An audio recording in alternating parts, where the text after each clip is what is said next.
Hi, I'm Melinda Marks, Senior Analyst for Enterprise Strategy Group, and I cover cloud and application security. And I'm here with Rich Seiersen, an experienced CISO and currently Chief Risk Officer for Resilience. Rich literally wrote the book, actually two books on security metrics, How to Measure Anything in Cybersecurity, and more recently, the Metrics Manifesto.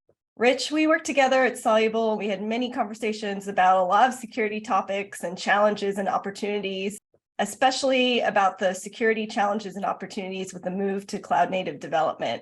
Can you tell us about your background as a CISO, the roles that you've had, and what your key responsibilities were, and how that kind of helped you with setting up metrics and helping people with metrics?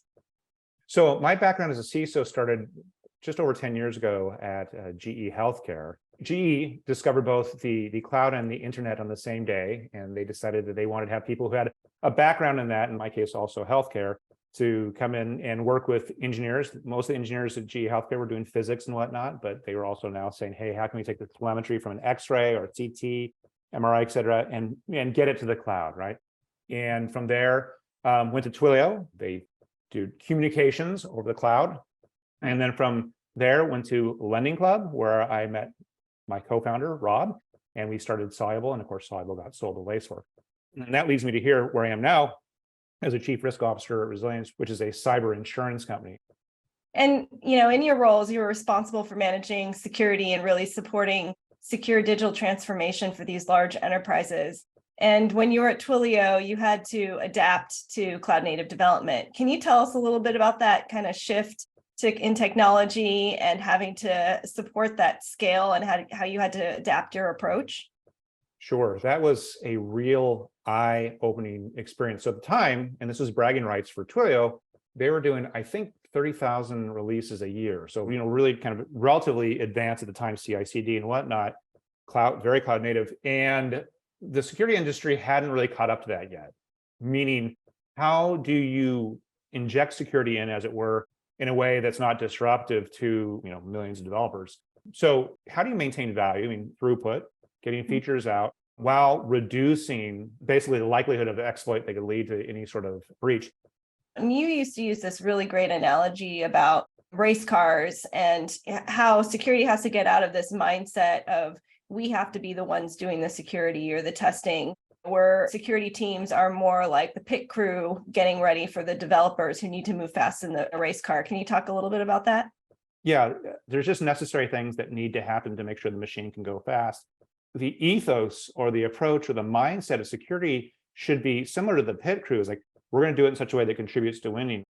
I think a lot of security folks actually don't take the perspective of the pit crew. I think, and maybe this is implicit, they take the view of the cop. But I think it's just really important in cloud native development that there's this whole ethos and mindset shift that needs to happen. So how are we always going to be thinking about what does winning look like? How do we know what's occurring? How do we enable this car driver, in this case, to win? And I think this is a really good tie-in to this discussion of metrics, because CISOs are really on the line for managing risk and being able to show that. How do they communicate that they're doing well? So what are key metrics that the CISOs should keep in mind, and security teams in general, and how do security leaders build measurement processes into their programs? The second book I wrote, called The Metrics Manifesto, Confronting Security Data, in many ways came out of my experience at Twilio. The book centers around 5 objectives or 5 objects of measurement. I call it BOOM. So BOOM has 5 measures. There's burn down rates, which is the rate with which you are burning down known bugs. There's a rate with which they're created, and there's a rate with which they go away.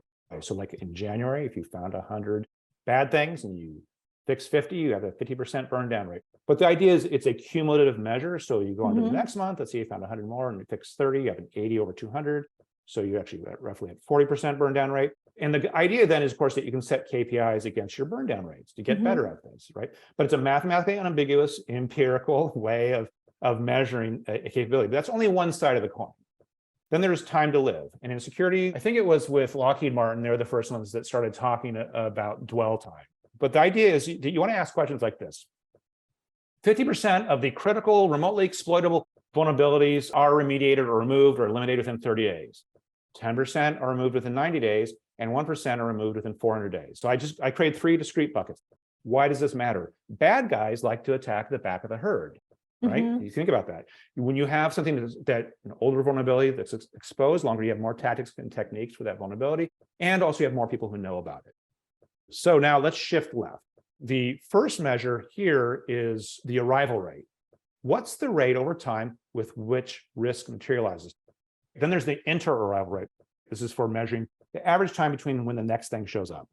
Yeah. So you want to get the bulk of how, when, telemetry, what is over time, how much stuff shows up, but you also want to measure the next thing that shows up and what's that tendency. And that's kind of the canary in coal mine in terms of the change. So that's the inter-arrival rate. And the next one is escape rate. The escape rate is the idea. What's the rate? And this is a canonical software measure, the rate with which bugs that are known go from stage into development. Now, someone might say, what do you mean? Of course, all things that are discovered, known in development are fixed before they go into production. And my response to you would be, you apparently have not worked in software. So 5 measurements, and this time I'll go from shift left. There's escape, inter-arrival, arrival, burn down, and survival analysis. The good news is under these 5, there's only one type of data, the timestamp. All you have is a time, either a couple of them only use one timestamp, most of them use 2 timestamps, and that's all you need. So it's really relatively trivial from a data perspective. Tell us about your role at Resilience. How are you helping organizations manage their security risk? I know you work with a lot of CISOs. Yeah. Can you tell us about that?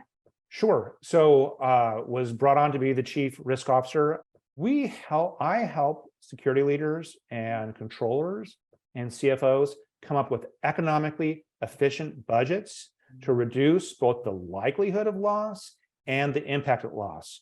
Meaning, how can we work with both how you protect yourself, investing in controls, capabilities, and how you can use risk transfer and how those can work together most efficiently for you. So we build models that help people do that. We're in a wonderful position being the leading mid-market cyber insurer in the world.